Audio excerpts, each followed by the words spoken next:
बच्चों देखो, ज्ञान बढ़ाओ, पढ़ते जाओ, बढ़ते जाओ। शिक्षा दर्शन। जी हाँ, पढ़ाई के साथ मस्ती भी। यह शिक्षा विभाग राजस्थान सरकार द्वारा बच्चों को टीवी के माध्यम से पढ़ाई का अपना एक अनूठा रोचक कार्यक्रम है। डीडी राजस्थान के अलावा अन्य 13 नेटवर्क चैनल पर एक साथ प्रसारित किया जा रहा है, जिसका नाम है शिक्षा दर्शन। इसके अंतर्गत आप कक्षा 1 से 12 तक वीडियो के माध्यम से अध्ययन कर सकते हैं। इस कार्यक्रम से आपको घर बैठे 5 दिन सभी विषयों की विषय वस्तु अत्यंत रोचक तरीके से समझाई जाएगी तथा शनिवार को विभिन्न क्षेत्रों की जानकारी आपको दी जाएगी। यह 3.25 घंटे चलने वाला कार्यक्रम है। राजस्थान राज्य शैक्षिक अनुसंधान एवं प्रशिक्षण परिषद उदयपुर के तत्वावधान में तैयार किया गया है। यह कार्यक्रम इस प्रकार रहेगा: कक्षा 9 से 10 दोपहर 12:30 से 1:30 बजे तक, कक्षा 11 से 12 1:30 बजे से 2:30 बजे तक व कक्षा 1 से 8 तक का कार्यक्रम 3 बजे से 4:15 तक रहेगा। नमस्कार बच्चों, राजस्थान सरकार के शिक्षा दर्शन कार्यक्रम में आप सभी का स्वागत है। आज के इस कार्यक्रम में वीडियो के माध्यम से कक्षा 1 से 5 तक में हम गणित और ईवीएस विषय का अध्ययन करेंगे। बच्चों, कक्षा 1 की गणित में आज हम जानेंगे वस्तुओं की छटाई एवं वर्गीकरण, लुढ़काना सीखेंगे, साथ ही वस्तुओं को सरकाना भी सीखेंगे। इसके अलावा बच्चों 2 आयामी आकृतियां भी बनानी सीखेंगे। आज हम ईवीएस विषय में कक्षा 5 में पढ़ेंगे चखने से पचने तक भाग 2। तो बच्चों, पाठ को पढ़ने और समझने के लिए हमें कॉपी, पेन, पेंसिल, रबड़ इनकी आवश्यकता होगी। तो आप इनको लेकर के आइए और हम इस पाठ को शुरू करते हैं। तो चलिए शुरू करते हैं आज का पाठ।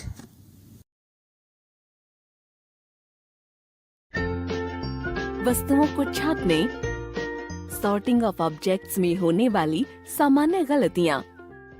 तो बच्चों, पिछली वीडियो में आपने सीखा अलग अलग आकृतियों की पहचान करके वस्तुओं को छांटना। इस वीडियो में हम वस्तुओं को छांटने में होने वाली सामान्य गलतियों के बारे में जानेंगे।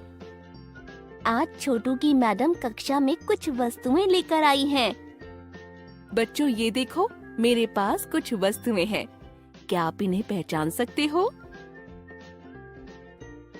मैडम एक वस्तु दिखाती हैं और पूछती हैं, बच्चों, क्या आप पहचान सकते हो कि यह वस्तु किस आकृति की तरह दिखती है?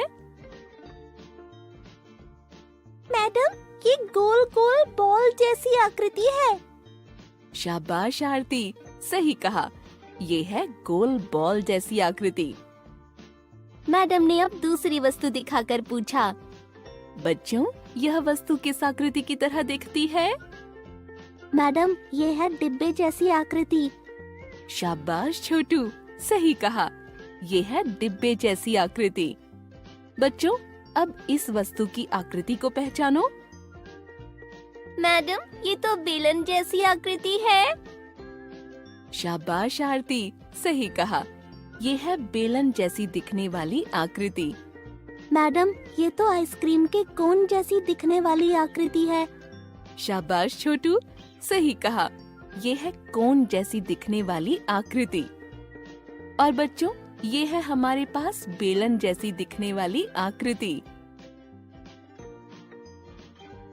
पर छोटू को यह समझ नहीं आया कि इन दोनों आकृतियों में क्या फर्क है। मैडम, पर ये दोनों आकृतियाँ तो एक जैसी दिखती हैं। छोटू, तुम्हें क्यों लगता है कि ये दोनों आकृतियाँ एक जैसी हैं? मैडम, ये देखिए, इस आकृति का तला गोल है और दूसरी आकृति का भी तला गोल है। छोटू, तुमने सही कहा, इन दोनों आकृतियों का तला गोल तो है, पर अगर हम इन दोनों आकृतियों को ऊपर से देखें तो बेलन जैसी आकृति ऊपर से भी गोल है और कोन जैसी आकृति ऊपर से नुकीली है। अच्छा, ऐसा है। चलो अब इन दो चीजों में से बेलन जैसी आकृति और कोन जैसी आकृति पहचान कर बताओ। बच्चों, क्या आप इन वस्तुओं की आकृति को पहचान सकते हो? मैडम, इसकी आकृति तो बेलन जैसी है। शाबाश पिंकी, ये बेलन जैसी आकृति है। मैडम, इसकी आकृति तो कोन जैसी है। शाबाश छोटू, यह कोन जैसी आकृति है। बच्चों, आपका भी उत्तर यही था ना? तो आपने देखा, बेलन जैसी दिखने वाली आकृति दोनों तरफ से गोल होती है, पर आइसक्रीम के कोन जैसी दिखने वाली आकृति एक तरफ से गोल और एक तरफ से नुकीली होती है।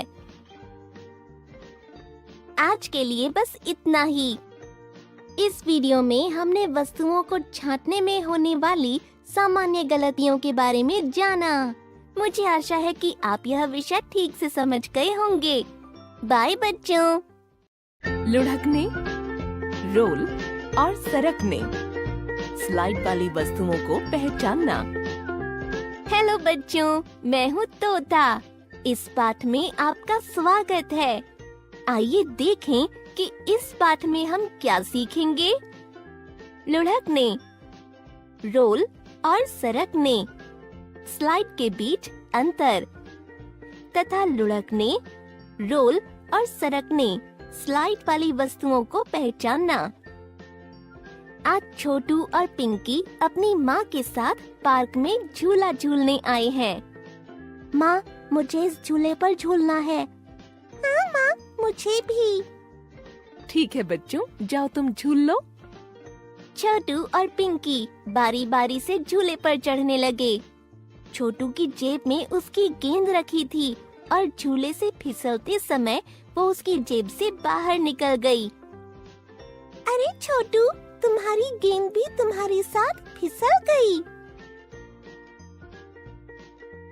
पिंकी, गेंद फिसलती नहीं है, लुढ़कती है। मम्मी, लुढ़कना क्या होता है? देखो बच्चों, कुछ वस्तुएं सरकती हैं, जिसे हम स्लाइडिंग कहते हैं, और कुछ लुढ़कती हैं, जिसे हम रोलिंग कहते हैं। ये जानने के लिए कि कौन सी वस्तुएं लुढ़कती हैं और कौन सी सरकती हैं, हम कुछ चीजें ले आते हैं। जाओ पिंकी, तुम वो पानी की बोतल और लकड़ी का फुट्टा ले आओ। और छोटू, तुम वो टिफिन का डिब्बा और ऊन का गोला ले आओ। ठीक है माँ। पिंकी पानी की बोतल और लकड़ी का फुट्टा ले आई और छोटू टिफिन का डिब्बा और ऊन का गोला ले आया। आइए देखें कि अब वो क्या कर रहे हैं। छोटू, पिंकी, तुम एक एक करके वस्तुएं यहाँ ले आओ और फिर इस झूले से धकेल कर देखो कि क्या वो लुढ़क रही है या सरक रही है। ये देखो पिंकी, पानी की बोतल लुढ़क कर नीचे आ गई। और छोटू, तुम्हारा टिफिन का डिब्बा सरक कर नीचे आया। माँ, मैं ये लकड़ी का फुट्टा धकेल कर देखती हूँ। माँ, ये तो सरक कर नीचे चला गया ना? हाँ पिंकी, ये लकड़ी का फुट्टा सरक कर नीचे चला गया। माँ, मैं ये ऊन का गोला डालकर देखूं? हाँ छोटू, देखो। माँ, ये ऊन का गोला तो लुढ़क कर नीचे आ गया। सही कहा छोटू। इसका मतलब ये है माँ कि जितनी भी गोलाकार चीजें होती है वो लुढ़कती हैं और बाकी वस्तुएं सरकती हैं, है ना माँ? हाँ छोटू, जिन चीजों की सतह गोलाकार होती है वो चीजें लुढ़कती हैं। जैसे कि ये संतरा ये गोलाकार है तो ये लुढ़केगा। और इस कॉपी की कोई सतह गोलाकार नहीं है तो ये सरकेगी। तो बच्चों, आपने देखा जिन चीजों की सतह गोलाकार होती है वो लुढ़कती हैं और जिन चीजों की कोई सतह गोलाकार नहीं होती वे सरकती हैं। तो बच्चों, आज के लिए बस इतना ही। इस वीडियो में हमने सीखा लुढ़कने, रोलिंग और सरकने, स्लाइडिंग के बीच अंतर तथा लुढ़कने, रोलिंग और सरकने, स्लाइडिंग वाली वस्तुओं को पहचानना। अगली वीडियो में हम लुढ़कने और सरकने वाली वस्तुओं के कुछ दिलचस्प उदाहरण देखेंगे। तब तक के लिए बाय बच्चों। लुढ़कने, रोल और सरकने, स्लाइड वाली वस्तुओं को पहचानने के दिलचस्प उदाहरण। हेलो बच्चों, पिछली वीडियो में हमने सीखा लुढ़कने और सरकने के बीच अंतर तथा लुढ़कने और सरकने वाली वस्तुओं को पहचानना। इस वीडियो में हम लुढ़कने और सरकने वाली वस्तुओं के कुछ दिलचस्प उदाहरण देखेंगे।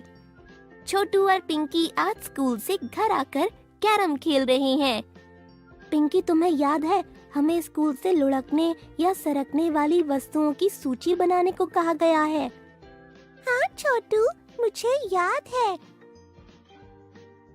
इस खेल के बाद हम सूची बना लेते हैं। लेकिन छोटू, ये कैसे पता चलेगा कि कौन सी वस्तु लुढ़कती है और कौन सी सरकती है?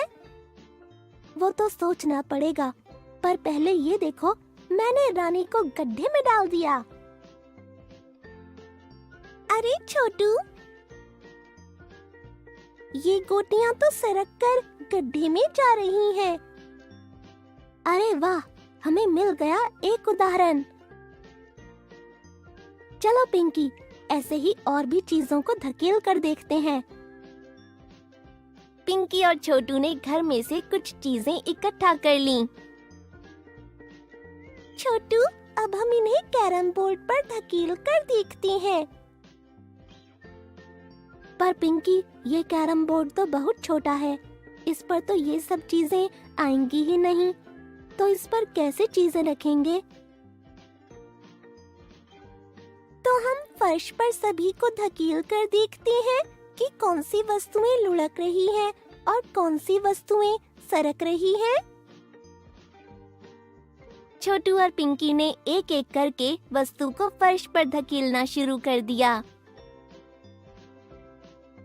चलो पहले पानी की बोतल को धकेलते हैं। ये तो लुढ़क रही है। अब ये कॉपी धकेल कर देखते हैं।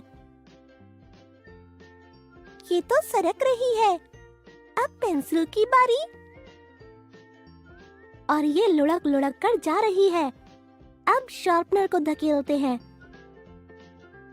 ये सरक रहा है। छोटू, जितनी भी चीजों की सतह गोलाकार है वो लुढ़क रही है और जिन चीजों की सतह गोलाकार नहीं है वो सरक रही है। हाँ पिंकी। तो बच्चों, क्या आप बता सकते हैं कि ये बेलन सरकेगा या लुढ़केगा? आपने सही कहा बच्चों, इस बेलन की सतह गोलाकार है तो यह बेलन लुढ़केगा। और ये पेंसिल का डिब्बा सरकेगा या लुढ़केगा?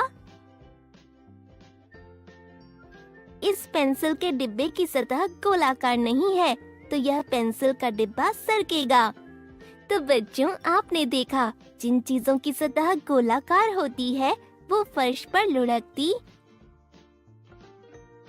रोल करती हैं और जिनकी सतह गोलाकार नहीं होती है वो फर्श पर सरकती, स्लाइड करती हैं। तो बच्चों, इस वीडियो में हमने लुढ़कने और सरकने वाली वस्तुओं को पहचाना।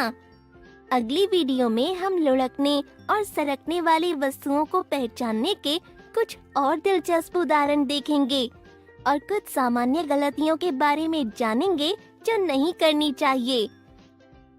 तब तक के लिए बाय बच्चों। 2 आयामी आकृतियों 2 डायमेंशनल शेप्स को पहचानना। हेलो बच्चों, मैं हूँ तोता। इस पाठ में आपका स्वागत है। आइए देखें कि इस पाठ में हम क्या सीखेंगे। 2 आयामी आकृतियों 2 डायमेंशनल शेप्स को पहचानना। आज छोटू की कक्षा में मैडम ने सभी को 2 आयामी आकृतियों के कार्ड दिए हैं और उन्हें उन कार्ड को छांटकर अलग अलग रखना है। पिंकी, ये देखो, इस कार्ड पर एक गोला बना हुआ है। इसे हम अलग रख लेते हैं। हाँ छोटू, ये देखो, मेरे पास भी एक कार्ड है जिस पर गोला बना हुआ है। इन दोनों को हम साथ में रख लेते हैं। अब हम आते हैं इस आकृति पर। पिंकी देखो, यह आकृति 4 रेखाओं से बनी हुई है। इसको हम अलग रख लेते हैं। हाँ छोटू, और ये वाली आकृति भी 4 रेखाओं से ही बनी है। इसे भी हम इसके साथ रख लेते हैं। और अब है ये 3 रेखाओं से बनी हुई आकृति। हाँ पिंकी, इसको हम अलग से रख लेते हैं और साथ में इसको भी। मैडम, हमने सभी कार्ड उनकी आकृति को देखकर अलग अलग छांट लिए हैं। वाह छोटू, वाह पिंकी, तुमने एकदम सही छांटा है। ये देखो, इस गोल दिखने वाली आकृति को हम कहते हैं वृत्त, सर्कल। मैडम, ये भी वृत्त है ना? हाँ पिंकी, ये भी वृत्त है। और यह आकृति है आयत, रेक्टेंगल। और इसे हम कहते हैं वर्ग, स्क्वायर। मैडम, वर्ग और आयत में क्या फर्क है? दोनों ही आकृतियाँ 4 रेखाओं से बनी हैं। छोटू, ध्यान से देखो, यह आकृति 4 बराबर लंबाई की रेखाओं से बनी है, इसीलिए हम इसे वर्ग कहते हैं। और यह आकृति 4 बराबर लंबाई की रेखाओं से नहीं बनी। इसकी केवल आमने सामने वाली रेखाएं बराबर हैं। साथ वाली रेखाओं की लंबाई अलग अलग है। इसे हम आयत कहते हैं। जैसे कि ये आयत है और ये वर्ग। ठीक है मैडम। और अब बारी आती है इस आकृति की। इसे हम कहते हैं त्रिभुज, ट्रायंगल। मैडम, इसे हम त्रिभुज क्यों कहते हैं? पिंकी, क्योंकि यह आकृति 3 रेखाओं से बनी है, इसलिए हम इसे त्रिभुज कहते हैं। इसका मतलब ये भी त्रिभुज है ना मैडम? हाँ पिंकी, तुमने सही कहा, ये भी त्रिभुज है। बच्चों, तो आज हमने 2 आयामी आकृतियों को पहचाना और उनके नाम जाने। जैसे इस गोल आकृति को हम कहते हैं वृत्त। 4 रेखाओं वाली आकृति जिसमें आमने सामने वाली रेखाएं बराबर होती हैं, उन्हें हम कहते हैं आयत। और इसे कहते हैं वर्ग, क्योंकि यह आकृति 4 समान लंबाई वाली रेखाओं से बनी है।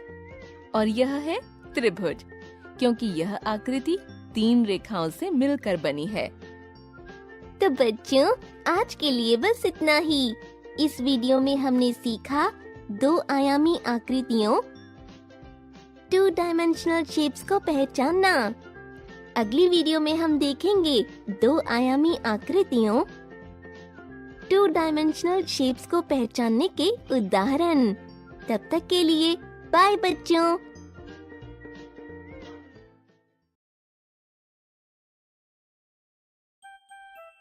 खाने का स्वाद से लेकर पचने तक का सफर, भाग 2।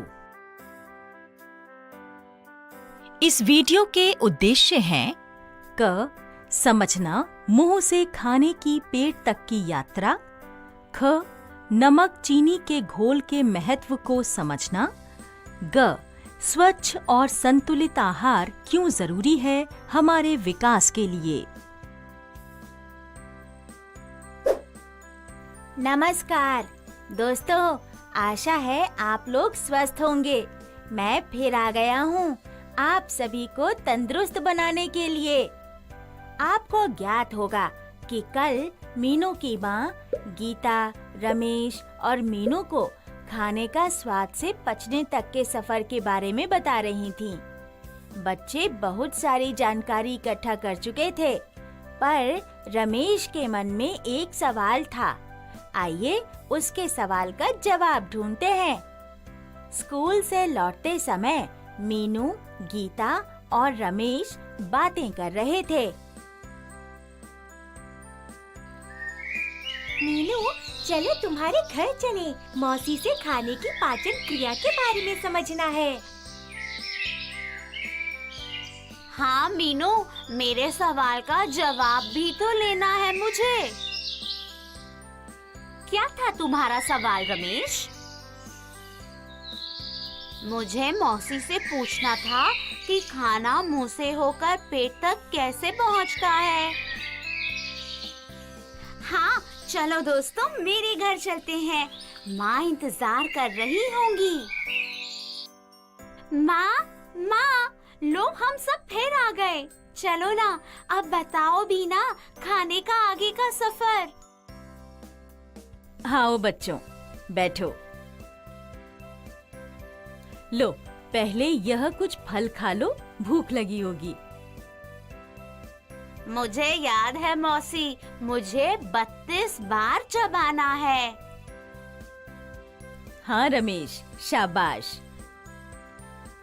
बताइए मौसी, खाना मुंह से लेकर पेट में कैसे जाता है? अच्छा बच्चों, बताओ खाने को चबाने के बाद खाना कहाँ जाता है? पेट में। और पेट में कैसे जाता है? खाने की नली से।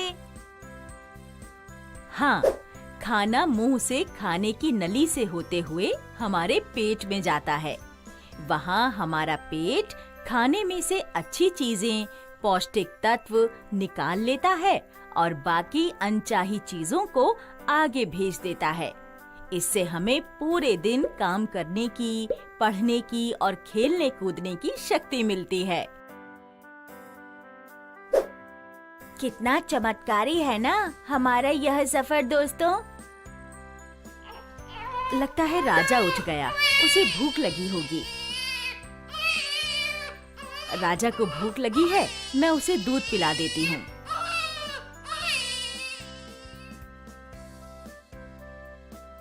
मौसी, आपको कैसे पता चला कि राजा भूखा है? राजा बहुत छोटा है, जब उसे भूख लगती है तब वह रोता है। मैं समझ जाती हूँ कि उसे भूख लगी होगी। अच्छा तुम सब बताओ कि अगर तुम बहुत देर से भूखे हो तो तुम्हें कैसा लगता है? मेरा तो सर चकराने लगता है। कोई हंसना मत। जब मुझे भूख लगती है, मेरे पेट से आवाजें आने लगती हैं। हाँ, हमारे पेट से भी आवाजें आने लगती हैं। जब हमें भूख लगती है और हमने बहुत देर से कुछ खाया नहीं होता तो हमें थकान होती है, हमारा सर दर्द करता है, छोटे बच्चे रोते हैं और हाँ, हमारे पेट से आवाज भी आती है। आप बताइए, आपने जब बहुत देर से कुछ खाया नहीं होता तो आपको कैसा लगता है? मीनू, आज तो मौसी ने हमें कितनी सारी मजे की बातें बताई। तुम्हारे घर आना तो सार्थक हो गया। चलो गीता, एक बार हम सब लोग दोहराते हैं कि माँ ने हमें क्या बताया। चलो दोस्तों, शुरू हो जाते हैं। हमारे मुंह में जीभ पर हर स्वाद का एक विशेष स्थान है। थूक के कारण हमें खाने को चबाने में सहायता मिलती है और हम खाने को अच्छी तरह निगल सकते हैं। हमें खाने को धीरे धीरे चबा कर खाना चाहिए। खाना मुंह से खाने की नली में जाता है और वहाँ से हमारे पेट में जाता है। जब हमें भूख लगती है तो हमारे सर में दर्द होता है, चक्कर आता है और पेट से आवाज भी आती है। वाह बच्चों, क्या बात है, तुम्हें तो सब याद हो गया। तभी सरिता काकी ने खटखट की। माँ ने जब पूछा तो वह बोली कि उनकी बेटी माला को उल्टी और दस्त हो रहे हैं। वह कुछ खा नहीं पा रही, उसे बहुत कमजोरी महसूस हो रही है। उन्होंने कहा कि लगता है अस्पताल जाना पड़ेगा। माँ ने तुरंत नमक और चीनी का घोल बनाया और सरिता काकी को दिया और बोला कि माला को धीरे धीरे पिलाने की कोशिश करें। माँ, आप माला को यह नमक और चीनी का घोल पिलाने की सलाह क्यों दे रही थी?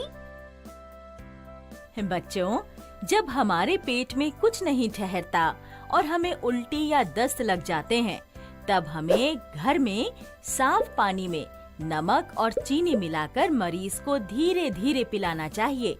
माला के पेट में कुछ ठहर नहीं रहा था और उसके शरीर से सारा पानी उल्टी और दस्त के रूप में बाहर आ रहा था। इसीलिए यह नमक चीनी का घोल उसको थोड़ी ताकत देगा। मेरे स्कूल में मेरे खेलकूद के अध्यापक भी हमें खेलने के बाद नमक और चीनी का घोल पिलाते हैं, पर क्यों? क्योंकि रमेश, धूप में खेलने से तुम्हारे शरीर से पसीना निकलता है, उसके कारण तुम्हें थकान महसूस होती है। वह नमक और चीनी का घोल तुम्हें तुरंत ताकत देता है। अच्छा, अब समझ आया, उसको पीते ही खेलने की हिम्मत कहाँ से आती है। तो समझे दोस्तों कि नमक और चीनी का घोल उल्टी और दस्त में आपकी कितनी सुरक्षा करता है। माला के उल्टी और दस्त कुछ घंटों में रुक गए थे। माँ ने उसे नमक और चीनी का घोल हर 30 मिनट में पिलाने की सलाह दी थी और उसे खिचड़ी, दही जैसे तरल खाने की चीजें खाने की भी सलाह दी थी। माँ, हमारी अध्यापिका ने हमें समझाया था कि हमें तला खाना कम खाना चाहिए। उन्होंने बताया था कि ज्यादा तला खाने से मोटापा हो जाता है। क्या सच में? मुझे तो पूरी बहुत पसंद है। हाँ मीनू, तुम्हारी अध्यापिका ने बिल्कुल ठीक बताया। संतुलित आहार बहुत आवश्यक है। कई बार किसी कारणवश कम खाने से बीमारियां हो जाती हैं और ज्यादा भारी तला हुआ खाने से मोटापा हो जाता है।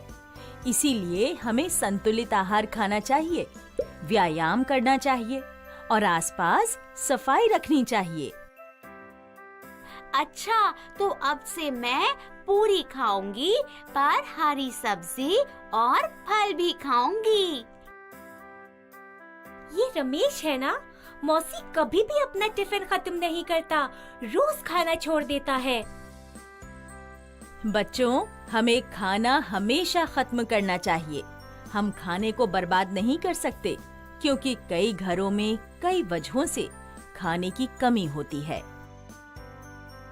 मौसी, अब से मैं रोज अपना टिफिन खत्म करूंगा। हाँ, नहीं तो हम तेरी मिठाई ले लेंगे। चलो बच्चों, सारी बातें याद रखना।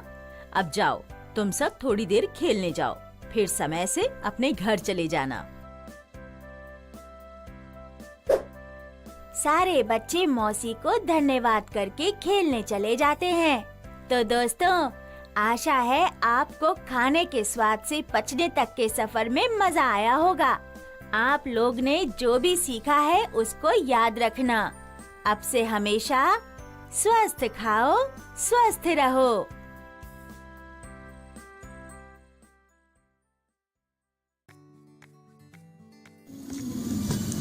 हेलो बच्चों, क्या कर रहे हैं आप? मस्ती ले रहे हैं पढ़ाई के साथ साथ। आशा है आज के दोनों पाठ आपको बहुत अच्छे से समझ आ गए होंगे और आप अनेक चीज़ों को लेकर के लुढ़का रहे हैं और सरका रहे हैं। बिल्कुल सही कर रहे हैं। आप जानिए कि किन चीज़ों को हम लुढ़का सकते हैं और किन चीज़ों को हम सरका सकते हैं। तो एक बार हम पुनः देखते हैं कि आज हमने किन किन विषयों का अध्ययन किया। आज हमने कक्षा 1 से 5 में क्लास 1 में वस्तुओं की छटाई की, उनका वर्गीकरण किया, उन वस्तुओं को अलग अलग किया और साथ में लुढ़का करके और सरका करके उन वस्तुओं को देखा कि किन वस्तुओं को हम लुढ़का सकते हैं और किन वस्तुओं को हम सरका सकते हैं। इसी के साथ आज हमने पढ़ा 2 आयामी आकृतियाँ। बच्चों, कक्षा 5 में आज आपने क्या पढ़ा? ईवीएस में बिल्कुल सही, चखने से पचने तक का भाग 2। और बच्चों, आपको समझ में आ ही गए होंगे ये दोनों पाठ। तो चलिए अब एक जरूरी सूचना सुनिए। बच्चों, जो भी आज आपने ये कार्यक्रम देखा है या हमारे चैनल पर प्रसारित हुआ है, यदि आप इसको पुनः देखना चाहते हैं तो ये कार्यक्रम आपको YouTube पर शिक्षा दर्शन प्रोग्राम में मिल जाएगा। आप YouTube पर जाइए, वहाँ पर शिक्षा दर्शन DD राजस्थान सर्च कीजिए और देखिए आपको यही वीडियो वहाँ पर मिल जाएगा। तो इसी के साथ फिर मिलते हैं आगे। नमस्कार। बच्चों, आपको यह कार्यक्रम कैसा लगा? अपना सुझाव अवश्य दें। इस कार्यक्रम से संबंधित आपके मन में यदि कुछ सुझाव आता है या किसी भी तरह की शंका आपके मन में है तो आप हमें ईमेल एड्रेस पर भेज सकते हैं। हमारा ईमेल एड्रेस है शिक्षादर्शन rajasthan@gmail.com। धन्यवाद।